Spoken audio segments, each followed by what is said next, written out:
Inner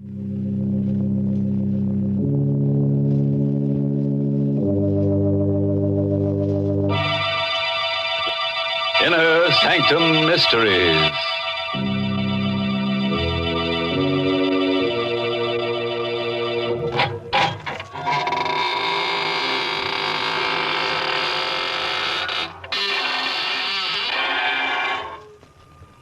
Good evening, friends of the Inner Sanctum. Welcome. Come right in. There's room enough for everybody. As a matter of fact, the more bodies, the better. Don't be surprised by the gloom. It's our new paint job in black so the bloodstains won't show. And now, friends, draw up your chairs. Dim the lights and listen to a story designed to freeze the spine and set the teeth on edge. It was written by Michael Sklar and Richard Manoff, and it's called The Confession. Our star is Santos Ortega, who plays the role of Alex. The last thing I remembered was the gunshot, the thud of the bullet, and the burning pain in my stomach. Then everything got black. When I regained consciousness, my impression was of blinding whiteness. There, don't try to move, Mr. Sturgis. Where am I? This is the emergency ward of the General Hospital. I felt no pain.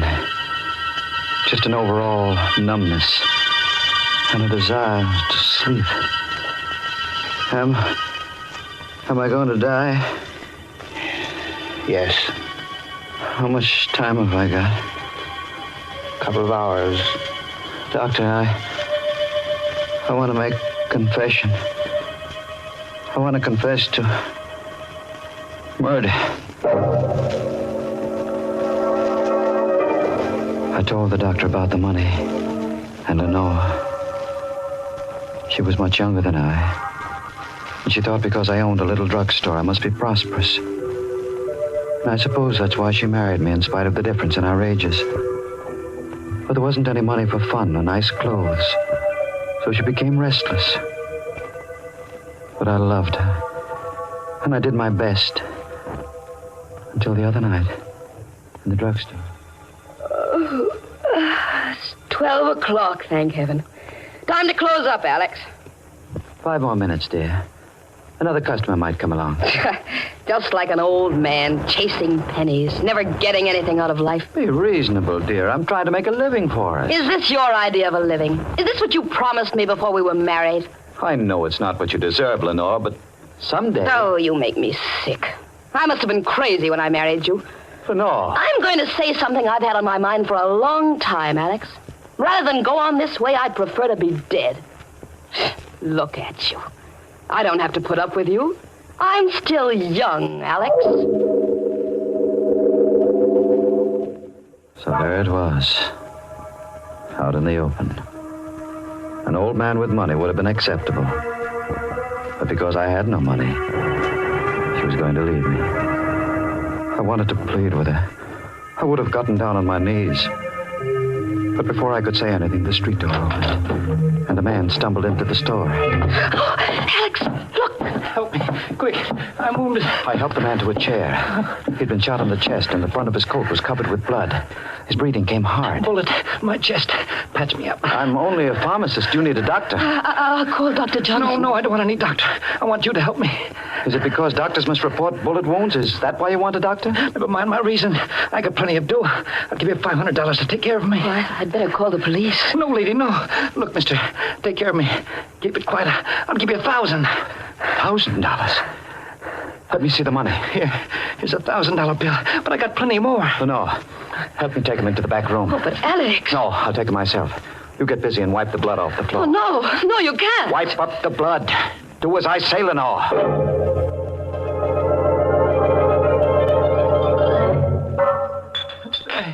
What's taking you so long? I'm looking for a certain medicine among these bottles. Give me something to stop the bleeding. Hurry. I'll be ready for you soon. Oh, Lenore, did you get the floor clean? Yes, it's clean. How is he? He's in bad shape. Weak from loss of blood.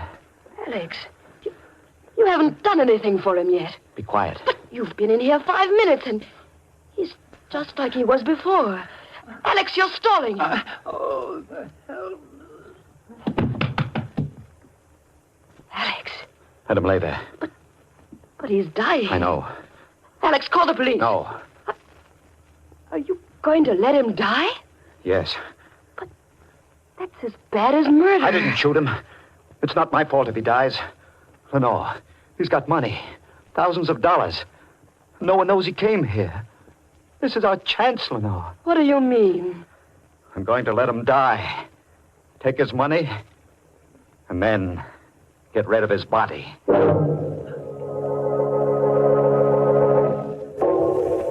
He lay still. I stooped and went through his jacket. There was a wallet containing a few $1 bills and a driver's license, which I handed to Lenore. His name is James Kirk. He lives in Hillsborough. His pockets were crammed full of bills of large denominations. Lenore watched, fascinated, as I counted. How much is it, Alex? A little over $78,000. We're rich, Lenore. I'm frightened. There's nothing to be afraid of. All we have to do now is wait until he dies and get rid of the body.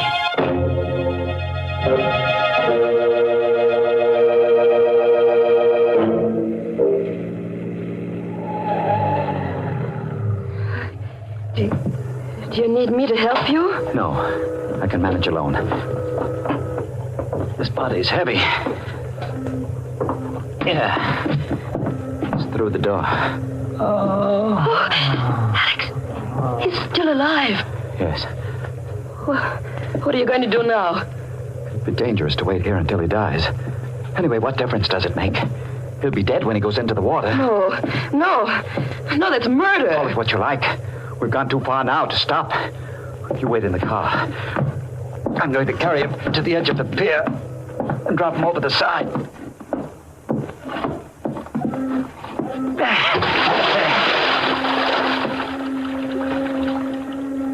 He's gone.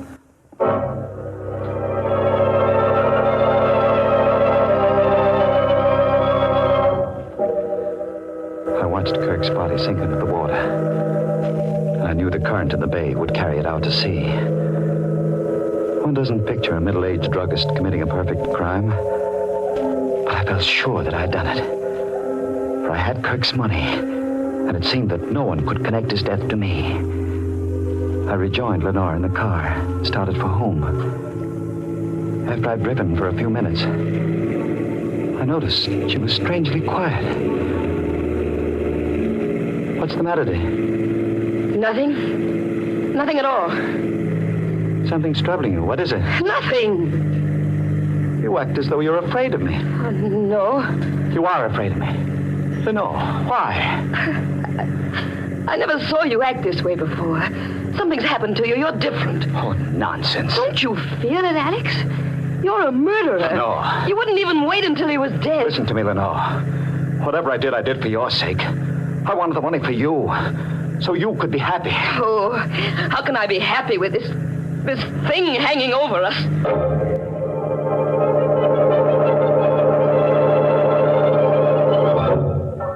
We had breakfast the next morning in absolute silence.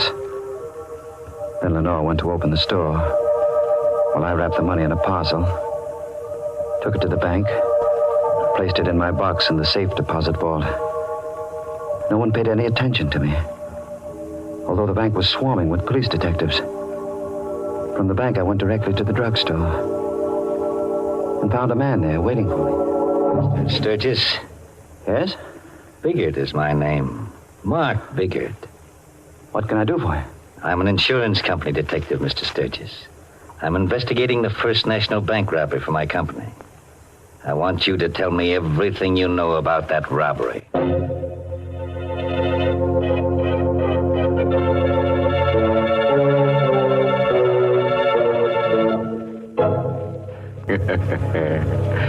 Don't say I didn't warn you about Alex Sturgis at the beginning of our story. You know, he's quite a guy for an oldish man. A real killer. He thinks death begins at 40. And now, friends, let's get on with our story. Lying on a hospital bed, Alex Sturgis has confessed to the murder of a bank robber who entered his drugstore in much the same manner as the fly who entered the spider's parlor. Alex pocketed the robber's loot and dumped him, still alive, into the bay. An insurance company detective has just come in to question him.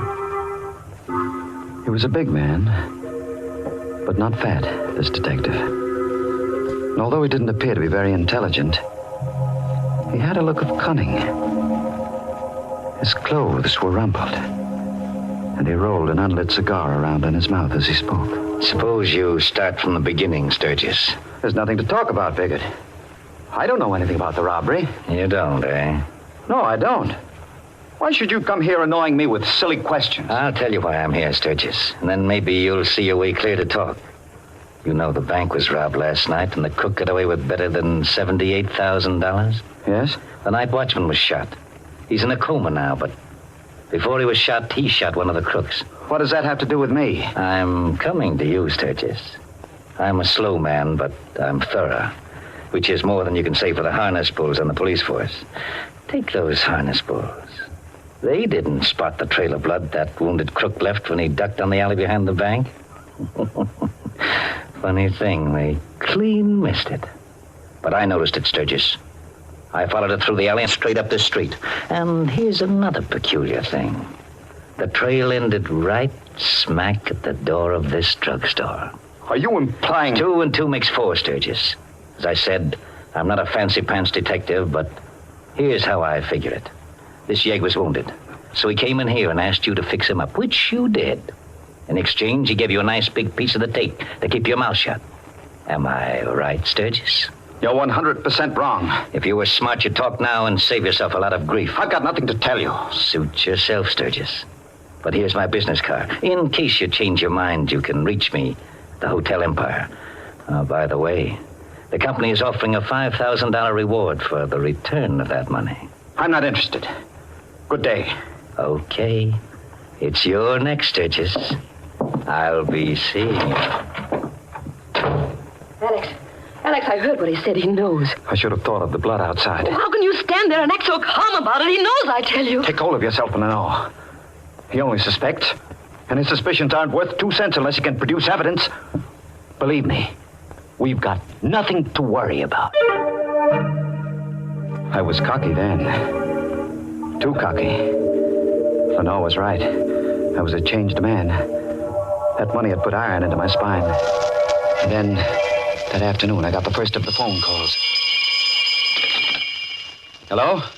Sturgis Drugstore. This is Western Union calling. I have a telegram from Mr. Alex Sturgis. This is he speaking. Will you accept a message over the telephone, Mr. Sturgis? Yes, of course. The message reads as follows. Place the money in an envelope and mail it to box number 11, General Post Office. Don't fail to act as instructed because your future depends on it. Is, that all? That's all, Mr. Sturgis. There is no signature. Thank you. Bye. Oh, it was bad enough having that detective snooping around, but now this telegram. Oh, don't take any more chances, Alex. Send the money. No. Alex, please. I'm frightened. Listen, Lenore. Calm yourself. It's perfectly clear what happened. One of the bank robbers came with Kirk as far as the store. He must have been frightened away by the police. Now he's using this method to get the money. But he won't get it. Why? What are you going to do? I'm going to put a wad of blank paper in an envelope and mail it to that post office box. Then I'll stand watch at the post office and see who claims it. And then what? That money means everything to us, Lenore. I've already killed one man for it. If necessary, I'll commit another murder. I placed blank strips of paper in an envelope and mailed the envelope to that post office box. The next morning, I went to the post office and stood near the window, waiting for someone to come along and claim the envelope in box number 11. Hours passed. I got hungry. My legs began to shake from exhaustion. But I couldn't leave that spot. I meant to stay there until... What are you waiting here for, Sturgis? A voice cut through my thoughts. I looked up. It was Kelly, the policeman. He was suspicious. The clerk noticed you hanging around and called for a cop. It's nothing, Kelly. I arranged to meet my wife here. She's late. I saw your wife through the drugstore window as I came up the street. You must have forgotten all about your appointment. You'd better get back to the store, Sturgis. I couldn't stay there after that. I walked around the block. When I came back, the policeman had disappeared. I entered, went to the window, and asked the clerk if anyone had claimed the mail in box 11. He nodded. The letter was gone. My plan to discover the identity of Kirk's confederate had failed. There was nothing to do but go back to the drugstore.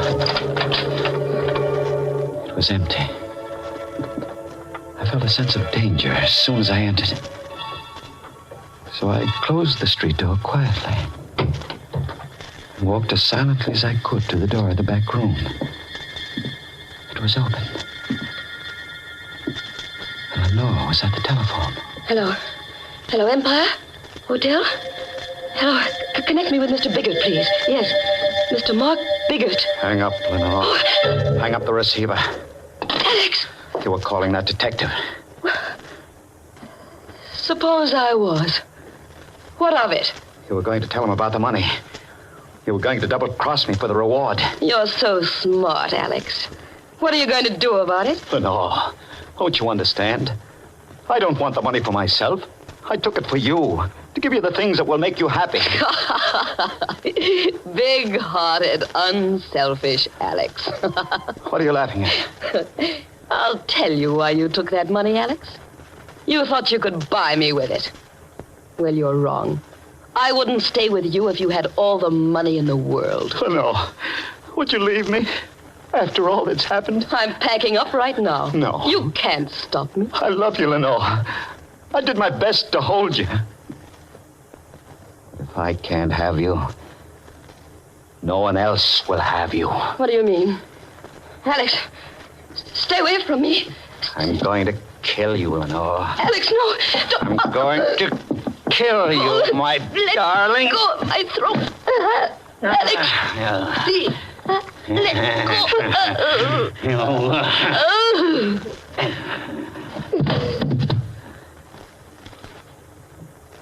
She's dead. All men kill the thing they love. And I've killed you, Lenore. I felt empty, drained of all emotion. I buried her body in the cellar of the drugstore. I was even a bit glad that it ended in this fashion. For now, Lenore would be with me forever. Did I say it was ended? I was wrong. I found no peace. For the very next morning, Biggert came to the drugstore. Good morning, Sturgis. Nice morning, isn't it? What do you want? Just stopped by to have a chat, Sturgis. Been giving a lot of thought to the First National Bank robbery. You know, that night watchman came out of his coma this morning. Why, tell me about it. I thought you might be interested. Here's an angle, Sturgis. The watchman says the robbery was pulled by only one man. One single crook, and he was shot. Nice angle, isn't it? Is it? Yes, it gave me a new idea, Sturgis. Now, I'm no Sherlock Holmes, but I figure it this way. That crook came in here and asked you to fix him up. We've gone through this before. I'm going to take it a little further, Sturgis. The crook asked you to fix him up, but you got a peek at all that money. So you let him die, took the money, and disposed of the body. How's that for a theory? Very clever. But can you produce the body? No, the police haven't been able to locate it, but I'm not discouraged, Sturgis. Those harness bulls aren't very smart. I'll find that body. And when you do? I'm an insurance company, Dick Sturgis. I want that $78,000. When I find that body, I'll come around here and you'll cough it up. I've told you before, I know nothing about that robbery or the money. Now I've got work to do. Suppose you run along. Okay, Sturgis. So long.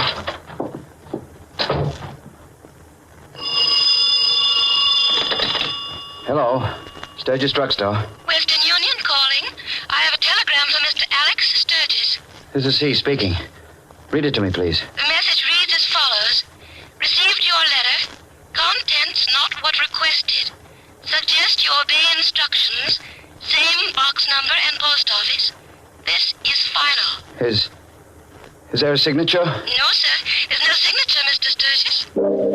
I hung up. My head was reeling. But out of the confusion in my mind, one thought emerged. The night watchman had said Kirk had no Confederates in the bank robbery. Therefore, the person sending me the telegram must be Kirk. The salt water of the bay must have revived him. Kirk was still alive. I found Kirk's wallet on a shelf where Lenore had placed it the night all this began.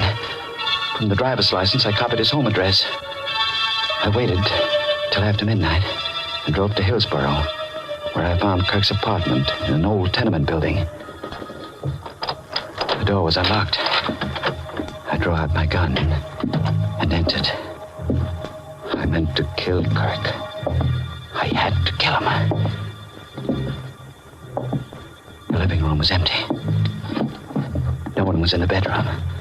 I turned, walked back to the living room. Drop that gun, Sturgis. Quick, drop the gun, quick. I'm not taking any chances with you. How did you know? How did I know you were going to come here, Sturgis? Sit down in that chair by the table and I'll tell you. You sent the telegram? Yes, I sent them. You got me to think that Kirk was still alive. That's right. And you followed me here. You trailed me. It's all clear now, isn't it, Sturgis? You take 2 and 2 and add it up and it comes out 4. Now, where's the money? The money? We're going to cut out the cute stuff, Sturgis. I want that money. Now, where is it? It's in a medicine jar on a shelf in the back room of the drugstore. All right, let's go, Sturgis. First, you'll give me the money, then I'll take you down to police headquarters. We drove to the drugstore. I led him into the back room. I knew exactly what I was going to do. On one of the shelves was a bottle of hydrochloric acid. Biggett thought it was the bottle containing the money. I reached up, uncorked the bottle, and flung the burning liquid into his... I'm blind. I'll kill you for this, Sturgis. If I could only see you. Where are you, Sturgis? Sturgis, where are you? I was huddled against the wall. He stood between me and the door, screaming in pain, firing his gun blindly. The first 3 shots missed, but the 4th bullet struck me in the stomach.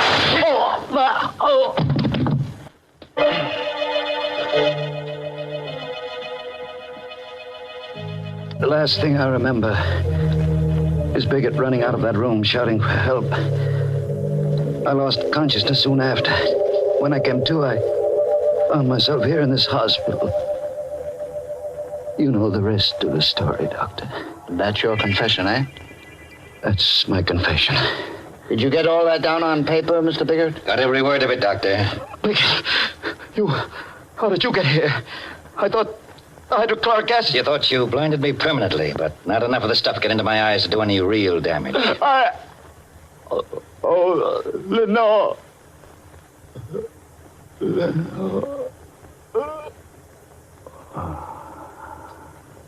He's dead, Biggert.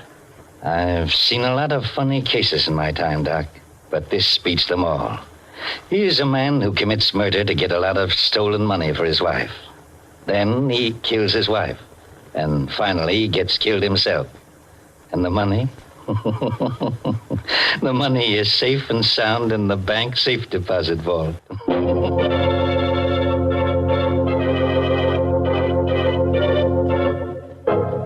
Oh, what a pity. Exit Sturgis. Yes, Biggett smoked him out just like a poor fish. Smoked Sturgis. Think of it, a respectable pharmacist ending up that way, and all because of his wife. Now, there you go again, Mr. Host. Always blaming it on a woman. Oh, come, Mary. You know very well that was Lenore's fault. If you ask me, Alex should have tossed her aside and tended to his business. He never would have been nabbed by the copper. But the fool, he didn't think of it. Now the world is iridium. And now, friends, a word of advice to all prospective murderers. Never fall in love with your victim because, as Oscar Wilde found out, it's so embarrassing to kill the thing you love. Next week, we'll bring you another Inner Sanctum mystery directed by Hyman Brown and called The Blood of Cain. It's a grim little story of a New Orleans family with a fine old tradition of murder. Yes, this family tree casts a shadow of death. So, if you're able, tune in next Tuesday and we'll all raise Cain. Until then, good night. Pleasant dreams.